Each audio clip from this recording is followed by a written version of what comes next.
Hi, Emma. It's great to see you. How's everything going? Hey, Jake. Everything's good. How about you? I'm doing well. Actually, I wanted to talk to you about something. Sure. What's on your mind? Well, we've been friends for a while now, and I really enjoy spending time with you. You're kind, funny, and just amazing to be around.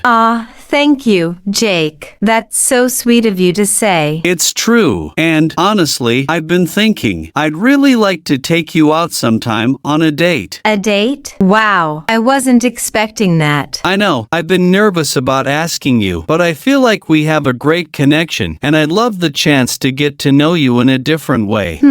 I didn't realize you felt that way, but I have to admit, we do get along really well. We do. So, what do you think? Maybe dinner or a movie this weekend? Dinner sounds nice. Where were you thinking? There's this great Italian restaurant downtown. I thought it could be a relaxed and fun place for us to hang out. That sounds lovely. I'd like that, Jake. Really? That's great. I promise it'll be a fun evening. I'm sure it will be. But Jake, I have to ask, why now? Honestly, I didn't want to rush things, but I've realized how much I care about you. I didn't want to miss the chance to see where this could go. That's so thoughtful. I appreciate you being honest with me. Of course. I just want us to take it slow and see how things feel. I like that idea. I think we could have a lot of fun together. I know we will. So, Saturday night? Saturday night it is. I'm looking forward to it. Me too, Emma. Thanks for giving this a chance. Thank you for being brave enough to ask. See you Saturday, Jake. See you then, Emma. Have a great day.